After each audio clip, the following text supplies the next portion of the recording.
అందరికీ నమస్కారం. 4 రోజులు జరిగినటువంటి అసెంబ్లీ సమావేశాలు ప్రభుత్వ వివిధ అంశాలపై అర్థవంతమైన చర్చ నడిచింది. 25 గంటల 15 నిమిషాల పాటు అసెంబ్లీ నడిచింది. 4 రోజులు 103 మంది సభ్యులు మాట్లాడారు.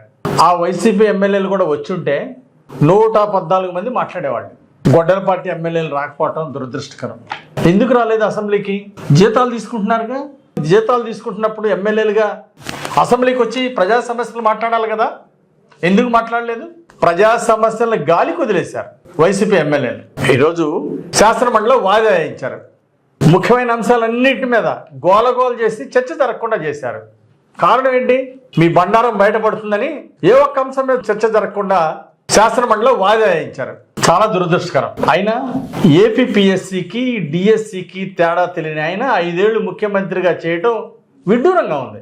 నారా లోకేష్ గారు డిఎస్సి గురించి వాస్తవాలను చక్కటి ప్రజెంటేషన్ ద్వారా రాష్ట్ర ప్రజలందరికీ వివరించి చెప్తే, వాస్తవాలను బయట పెడితే వైసీపీ వాళ్ళకి మైండ్ బ్లాక్ అయిపోయింది. దానికి ఏం సమాధానం చెప్పలేక జగన్మోహన్ రెడ్డి ఎందుకు సభకు రాలేదు? అసెంబ్లీకి ఎందుకు రాలేదు? సభలో సమాధానం చెప్పలేక అసెంబ్లీకి ఎగదొబ్బారు. మీకు దమ్ముంటే అసెంబ్లీకి రావాలా, చర్చ జరపాలా? ఎందుకు భయపడ్డారు?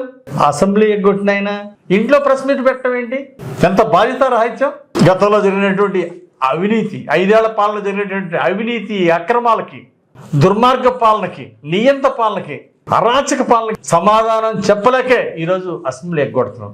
దేవాలయం లాంటి అసెంబ్లీలో మాట్లాడటం చేత కానీ దద్దమ్మ ఎమ్మెల్యేలు సమాధానం చెప్పలేకనే గొడ్డలపాటి వాళ్ళు పారిపోయారు.